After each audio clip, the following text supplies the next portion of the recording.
What's up tout le monde, c'est Silvervise, j'espère que vous allez bien. Moi ça va très bien les gars. On se retrouve dans une nouvelle année. On a passé 2023 et on est en 2024. On a la chance d'être encore en vie, on a la chance d'être là. Ma résolution première pour cette année, c'était de déjà revenir sur YouTube. J'y travaille depuis quelques mois sur des sujets qui moi me parlent et qui vont certainement vous parler.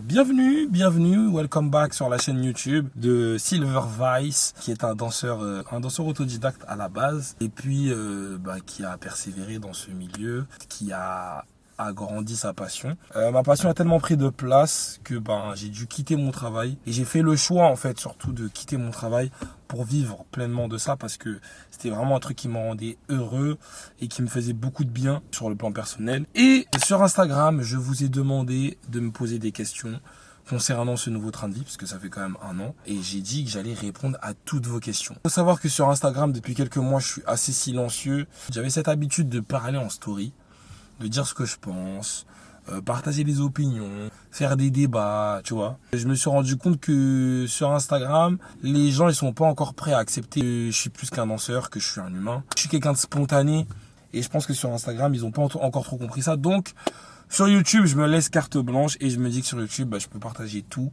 et n'importe quoi. Donc désormais, on va se retrouver ici sur YouTube pour discuter de sujets qui sont quand même suffisamment importants. Et normalement, je vous prépare un concept vidéo qui devrait tous nous mettre en lumière. Mais je travaille encore là-dessus, donc bon, on verra si ça verra le jour. On commence la vidéo, c'est parti. Bien évidemment, le but c'est de répondre aux questions et d'être sans filtre. Parce que sinon, ça n'a aucun sens. Si je vous fais une vidéo où je réponds à vos questions, je vous dis « Quelle est ta couleur préférée ?» Ma couleur préférée est le bleu. Prochaine question. Non. Ma couleur préférée est le bleu parce que nanani. Moi, je trouve que nanana, tu vois, là, je vais débiter. De toute façon, vous êtes là pour ça. J'ai arrêté de faire ça sur Instagram. Maintenant, on va faire ça ici.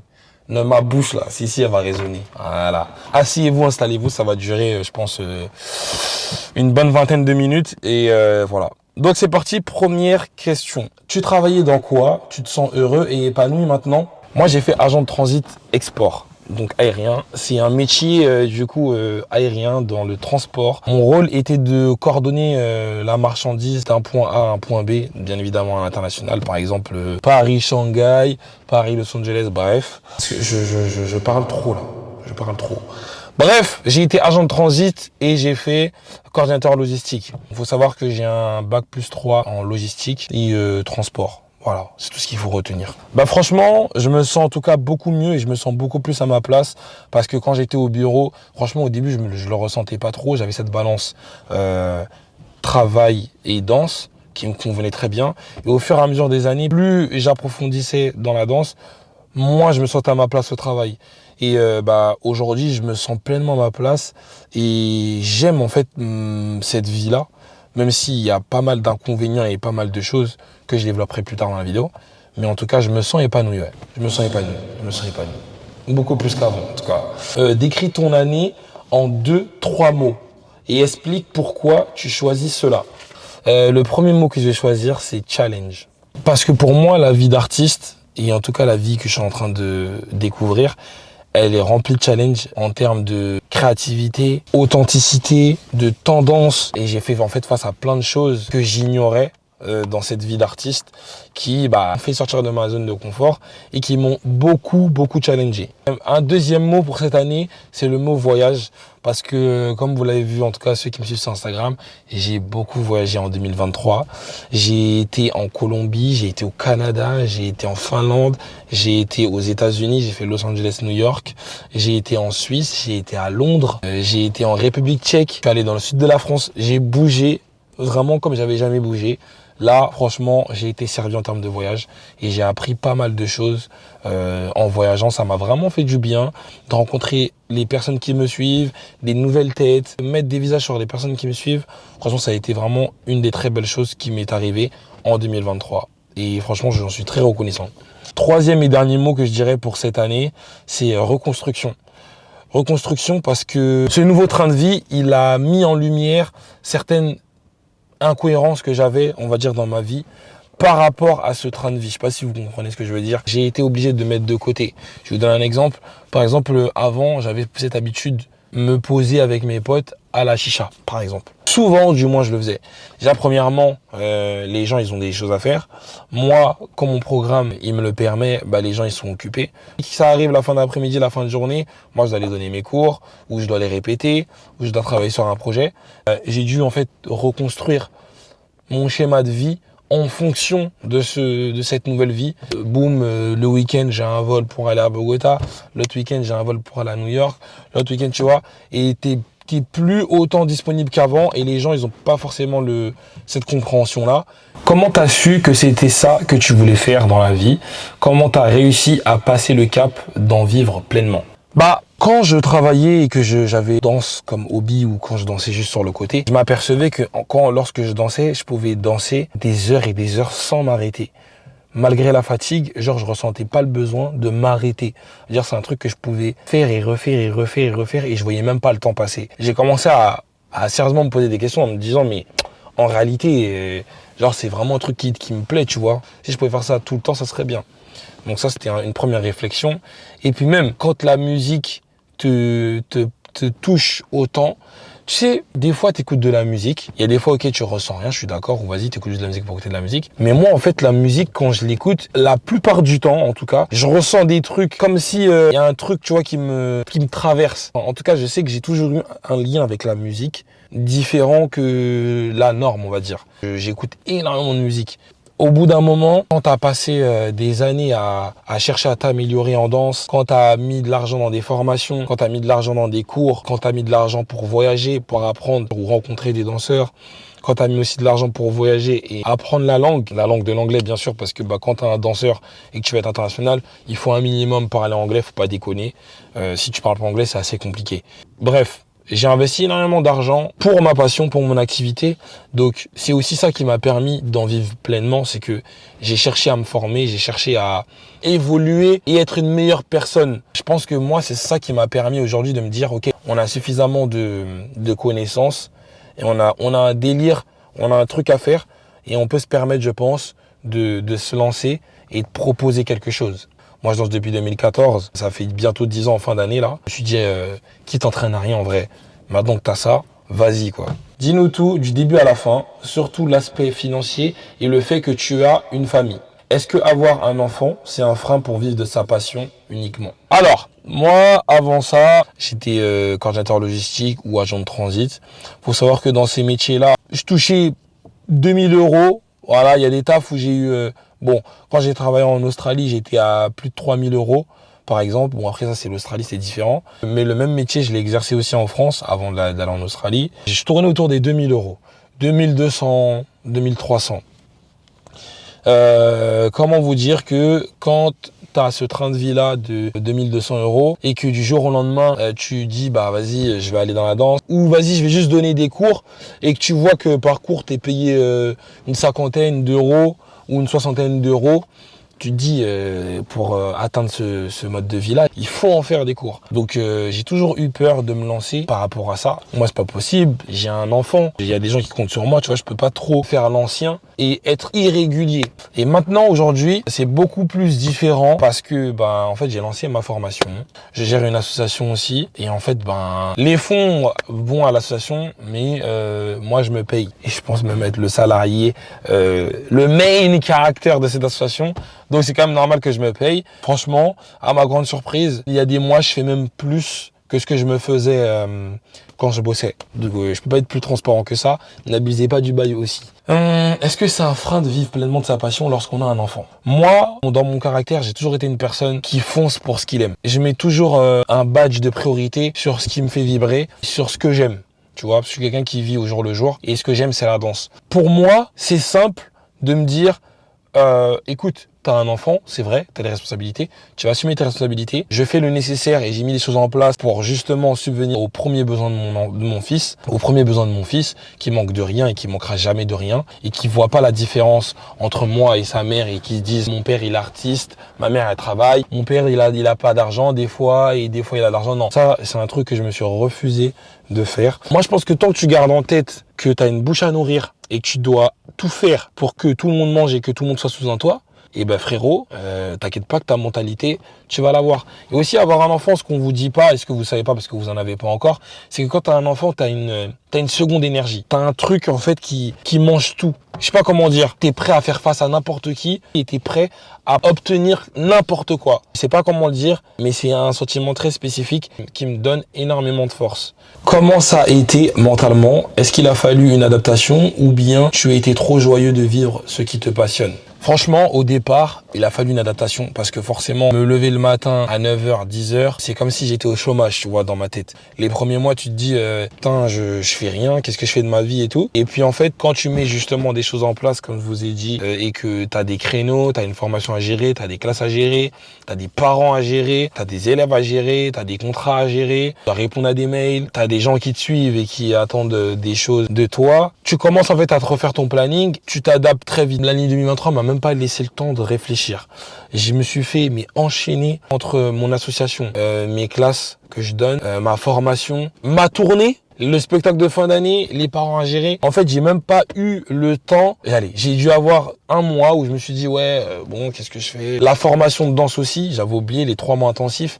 En vrai, j'ai même pas eu le temps. Mentalement, j'ai très vite compris qu'il fallait que je fonce, que je mette les choses en place et que je me lance. Donc mentalement, j'étais quand même très content de quitter le bureau dans un premier temps. Mais faut dire la vérité aussi, j'ai vite vu les côtés néfastes et les points négatifs de choisir une vie artistique. J'ai parlé notamment de l'isolation sociale. Tu te retrouves très vite isolé socialement parlant parce que moi, faut savoir que mes amis, ils ont pas ma vie. C'est des gens normaux. Ça veut dire que c'est des gens qui vont au taf le matin, qui rentrent le soir, qui ont des familles à gérer. Le rythme de vie ne colle pas. Moi, mon rythme de vie, c'est le soir, on va dire que je vis où à partir de 17h, 18h, je pars à mes activités. Donc, j'ai pas spécialement le temps, comme je vous ai dit. Ça, c'est un point négatif qui apporte aussi un peu de solitude. On va pas se mentir. Moi, je le cache pas. Franchement, je vous dis la vérité.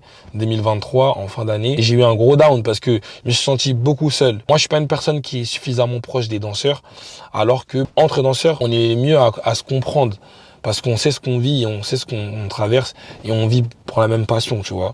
Mais moi, de base, mes proches, c'est pas des danseurs. Donc ça a été quand même compliqué. Aussi, dernier point négatif, c'est les périodes creuses. Par exemple, de juillet, août, septembre, c'était une période très creuse pour moi parce que c'était les grosses vacances scolaires. Sur Paris, tu peux pas faire grand chose. Les gens, ils sont en vacances. Les gens, faut leur laisser le temps de revenir, le temps de mettre les choses en place. Moi, j'ai un loyer à payer et comme vous le dites si bien, j'ai un enfant. Et donc, j'ai dû faire des compromis, une concession. Et j'ai dû aller travailler. J'ai fait un taf saisonnier en tant que gardien où je faisais le ménage, donnais les colis des résidents. Donc je faisais le courrier aussi. J'ai juste remplacé un gardien qui était en vacances. L'expérience était marrante. Franchement, les gardiens, ils ont une bonne place. En plus, ta journée, elle se finit à midi. J'ai kiffé. Mais c'est un exemple où, voilà, j'avais pas trop le choix et je devais subvenir aux besoins de ma mif, en vrai. Tu vois, c'était quelque chose de normal. Comment tu arrives, du coup, à t'en sortir financièrement avec ta vie de papa? La vie te laisse pas le choix. J'ai même pas le temps de me poser, de me dire comment je vais faire. Frérot, t'as une communauté, t'as des gens qui te suivent, t'as des gens qui attendent des choses de toi. Propose-leur un service, propose-leur un truc qui va leur être utile. Des cours de danse, quelque chose de peut-être très simple pour vous. Il faut savoir qu'il y a des gens qui se déplacent et qui sont prêts à payer pour passer un cours avec moi, pour se divertir avec moi, pour danser, simplement danser et oublier leur quotidien, leur train de vie. Voilà, ça leur fait du bien. Nous, les danseurs, en tout cas les professeurs de danse, on est des thérapeutes sans blues, tu vois. On fait du bien à certaines personnes, même si des fois on s'en rend pas compte. Ça déjà, c'est un premier levier, tu vois. Tu sais déjà que tu as des gens qui veulent juste prendre des cours avec toi, donne-leur des cours. Et fais ce qui te passionne. Moi, j'aime bien danser. C'est pas le fait de donner des cours qui me passionne, je vais pas mentir ici. Le fait de danser, déjà, moi, ça me fait énormément de bien. Et le fait de savoir qu'il y a des gens qui veulent danser avec moi, qui veulent apprendre de moi, ça me fait doublement du bien, tu vois, c'est gratifiant. C'est une première solution pour m'en sortir financièrement. J'essaie d'être suffisamment actif et d'être présent aussi sur les réseaux sociaux parce que, mais si malheureusement t'es pas actif sur les réseaux sociaux et que tu fais rien et que tu te montres pas, tu te vends pas, entre guillemets, tu vas pas exister. Ça me permet à moi d'être booké, d'être appelé en Allemagne, d'être appelé à Londres, d'être appelé à Bogota. Le fait d'être suffisamment présent sur les réseaux et d'être dans la tendance et dans la compétitivité et d'être là et de te proposer ce que tu as à proposer. En fait, quand tu n'as pas le choix, quand tu es au pied du mur ou quand tu sais que tu as des responsabilités à gérer, en fait, cette question, elle se pose même pas. Donc, tu fonces directement sur ce qui marche pour toi. Si j'ai un bac plus 5, si c'est mon moyen de m'en sortir financièrement, je vais aller postuler, je vais aller prendre un job et je vais utiliser mon bac plus 5 convenablement. Si mon talent, c'est de dessiner et que les gens aiment comment je dessine, je vais vendre mes dessins. Si tu as un talent ou si tu as une compétence, utilise-la pour t'en sortir et fonce dedans. Pour moi, il n'y a pas vraiment de secret. Quelle a été l'étape ou la période qui t'a challengé le plus? Quels ont été tes plus grands défis et tes plus grandes appréhensions? La période qui m'a le plus challengé, c'était la période où il fallait organiser le spectacle de fin d'année. Moi, il faut savoir que du coup, j'ai relancé mon association dans ma ville et j'ai relancé des activités. J'avais jamais fait de spectacle de fin d'année et ça a été un truc totalement nouveau pour moi. J'ai appris pas mal de choses et ça m'a énormément challengé parce qu'il fallait gérer les enfants, les ados, les adultes, les parents. Et c'était vraiment quelque chose de nouveau et je l'ai fait seul en plus. Donc ça m'a beaucoup challengé. Deuxième chose aussi qui m'a challengé, j'avoue, vous m'avez demandé une seule chose, mais je raconte ma vie.com, de faire la Afro Nation. En temps normal, c'est pas le genre de plan que j'ai l'habitude de faire. Carrément, j'avais jamais fait même de grosses scènes, mais là, j'ai accepté pour justement sortir de ma zone de confort et me challenger tout simplement en dansant en groupe. Moi, il faut savoir que depuis que je danse, j'ai jamais eu de groupe ou j'ai jamais été affilié vraiment à un groupe de danse connu et tout ça. J'ai toujours voulu éviter ça pour des raisons personnelles parce que voilà, moi, mon tempérament et ma personnalité m'arrangent pas vis-à-vis des gens. Bref, je raconte ma life, là je m'étale trop. Moi je finis toujours déçu dans tout ce qui est alliance, collègues danseurs, frérots danseurs, sœurs danseurs. Je me fais toujours carotte à la fin et à la fin c'est toujours moi qui souffre entre guillemets. Moi j'ai toujours été loin de ça, j'ai jamais voulu intégrer un groupe de danse pour me protéger tout simplement. Je me suis challengé en participant à cette Afro Nation qui m'a beaucoup apporté en termes d'expérience. C'est vraiment une chic expérience. Tu as des amis dans ton métier où tu considères tout le monde comme ton collègue? C'est une très bonne question parce que comme je disais précédemment, en plus c'est marrant, dans mon caractère, moi je suis une personne en fait quand j'aime. Je précise quand j'aime parce qu'il y en a qui vont dire ah, c'est un mytho, il est pas comme ça. Si je suis pas comme ça avec vous, c'est parce que j'ai pas spécialement d'affinité ou alors je me protège aussi. Je suis une personne quand j'aime quelqu'un, je suis prêt à tout donner, je m'ouvre facilement, je te considère très vite comme un frère ou une sœur et ça peut aller trop vite. Donc moi, dû à mes expériences précédentes et dû à toutes les carottes que je me suis prises, amicalement parlant, je préfère considérer tout le monde comme des collègues ou des collègues plus au pire des cas, mais je préfère pas me dire ouais, j'ai des amis et tout. Mais bon, les années ont fait que quand même j'ai 2 amis, 3 voire 2-3 amis quand même dans la danse, on va pas se mentir. Ils se reconnaîtront. Quel conseil donnerais-tu à un jeune qui veut vivre pleinement de sa passion, donc qui est la danse, et quel conseil donnerais-tu à la nouvelle génération? C'est très simple, je vais vous donner 2 conseils. Le premier conseil, c'est de vous dire que en fait, il faut juste faire les choses avec passion. Ça veut dire, si c'est la danse, trouve ce qui te passionne. Fais ce qui te plaît le plus. Fais ce qui te fait vibrer. Ça veut dire que quand tu vas faire ça, il n'y a plus rien qui existe autour de toi, il n'y a plus rien qui compte, mais il n'y a que ça à ce moment précis. C'est super important de trouver ça parce que c'est ce qui va vous permettre de vous attirer une communauté, de vous attirer des personnes qui sont autant passionnées que vous. Même si c'est quelque chose qui ne respecte pas les codes ou qui ne respecte pas ceci, cela, faites-le à fond. Parce que déjà, on n'a qu'une vie. Si c'est ce qui vous parle, faites-le. Ne le faites pas pour la hype. Arrêtez les tendances. Ne faites pas les choses parce que c'est tendance. Vous allez couler si vous faites ça. C'est le plus gros conseil que je peux vous dire. Faites ce que vous aimez le plus et ne vous faites pas avoir par les tendances. Ça, c'est très traite. Deuxième conseil, c'est très simple. Soyez malin. Si je suis à votre place, j'aurais voulu entendre ça. Identifiez ce que vous voulez devenir. Maintenant, c'est maintenant qu'il faut savoir ce que vous voulez faire plus tard. Qu'est-ce qui vous passionne réellement? Où vous vous voyez plus tard? Qu'est-ce que vous voulez vraiment faire plus tard de cette passion, donc qui est la danse, parce qu'on parle de danse ici. Comme ça, vous mettez en place tout de suite un plan pour arriver à cet objectif, arriver à cette fin, à cet objectif de je veux devenir chorégraphe par exemple, ou je veux devenir un danseur de troupe, dans une troupe de danse, je veux faire des tournées internationales, je veux être un professeur de reconnu mondial. C'est maintenant qu'il faut choisir et qu'il faut savoir où est-ce que vous voulez aller dans ce milieu de la danse pour pouvoir mettre les billes nécessaires et les briques nécessaires pour atteindre votre objectif. C'est le plus beau conseil que je peux vous donner parce que franchement, parce que vous allez perdre du temps à être partout et pour rien comme ça, vous allez perdre du temps. Alors que si vous mettez tout de suite les choses en place pour aller à votre but, vous perdrez pas de temps. Quelles ont été tes plus grosses défaites et tes réussites? Qui reste la plus grosse défaite, je pense, c'est mon absence. L'absence pour mes proches, l'absence pour mon entourage, l'absence pour mes amis, l'absence pour ma famille, l'absence aussi pour mon fils parfois, parce que c'est vrai que je suis papa et c'est vrai que je suis pas toujours là quand il faut et tout, et que je pourrais être beaucoup plus présent dans sa vie de bébé, dans sa vie d'enfant. Mais voilà, le métier fait que je suis très souvent parti en booking, je suis très souvent parti sur une date, très souvent parti donner cours, et c'est mon train de vie. J'espère que quand il grandira, il le comprendra. En tout cas, j'espère vraiment qu'il le comprendra, mais moi, je l'aime beaucoup, ça change pas du tout mes rapports envers mon fils. Aussi, à côté de ça, j'ai raté beaucoup d'événements et j'ai été beaucoup absent pour des amis proches que j'ai, des anniversaires, des baptêmes, des moments de leur vie où je pense qu'ils avaient aussi besoin de moi, comme moi j'ai besoin d'eux aussi dans ma vie d'artiste, parce qu'ils pensent que j'ai pas besoin d'eux, mais j'ai aussi besoin de vous les gars. Je pense que ça c'est une défaite. On va passer aux réussites, parce que les réussites, il y en a des belles. De m'en sortir financièrement. Parce que Dieu seul sait que pour une première année, pour un premier lancement dans mon activité, il y en a qui s'en sortent pas financièrement, il y en a qui sont en difficulté financièrement. Et franchement, Dieu merci, je remercie le ciel, tout va bien. À part le mois d'août où je vous ai dit j'ai eu un down, si je restais chez moi et je restais tranquille, ça l'aurait fait. Mais tu connais, j'ai voulu sortir, profiter des vacances, donc voilà. Danser pour plusieurs artistes. J'ai quand même eu la chance de danser pour MHD à plusieurs reprises. J'ai dansé pour Black M, j'ai dansé pour VG Dream, j'ai dansé pour Master KG. C'est quand même des belles opportunités que j'ai eues, des belles expériences que j'ai eues avec ces artistes.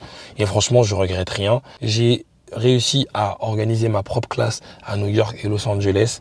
Chose qui pour moi est super grand. C'est pas tout le monde, tous les danseurs qui peuvent se lever, faire un flyer, booker une salle et arriver sur place et avoir 25 personnes dans sa salle. C'est pas tout le monde qui peut le faire. Donc, je suis vraiment content et je prends ça comme une réussite. C'est vrai que c'est des choses que je minimise, mais c'est une réussite. Ma formation de danse aussi, c'est une réussite parce que là, c'est quand même la deuxième année. On est sur la deuxième année de lancement.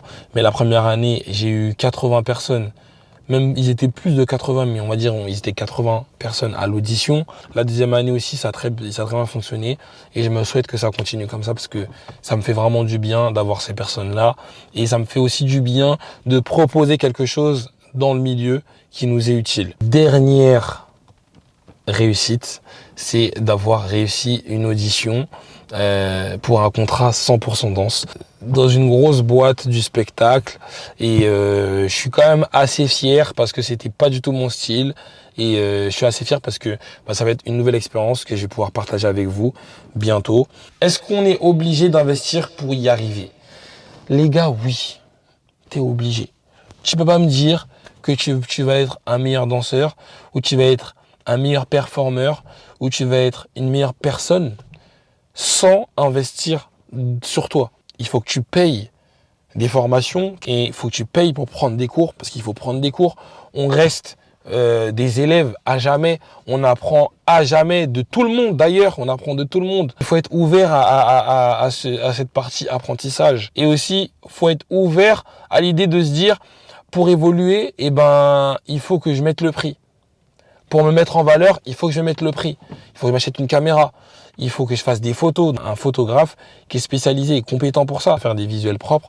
Je vais prendre un caméraman qui fait des visuels et qui est compétent dans ce milieu. Tu es obligé de payer et mettre le prix pour t'embellir, embellir ton image et évoluer sur le plan personnel. C'est obligé. Donc voilà les gars, c'est la fin de cette vidéo. J'espère que j'ai répondu à toutes vos questions et que j'ai été le plus transparent possible. En tout cas, si vous avez d'autres questions, n'hésitez pas à me les poser sur Instagram. Je mets mon Instagram quelque part. De toute façon, vous connaissez, c'est la Zomé. Je reviendrai avec d'autres vidéos cette année. Je vous ferai normalement plus de contenu parce que j'ai beaucoup plus de temps pour YouTube Et j'aime bien faire ce genre de vidéos, j'aime bien créer des vidéos, j'aime bien faire du contenu, donc je vois aucun problème. J'ai plus de temps et c'est ce que j'aime, donc je vous ferai ça volontiers. Donc prenez soin de vous la MIF, on se voit dans la prochaine vidéo. Peace.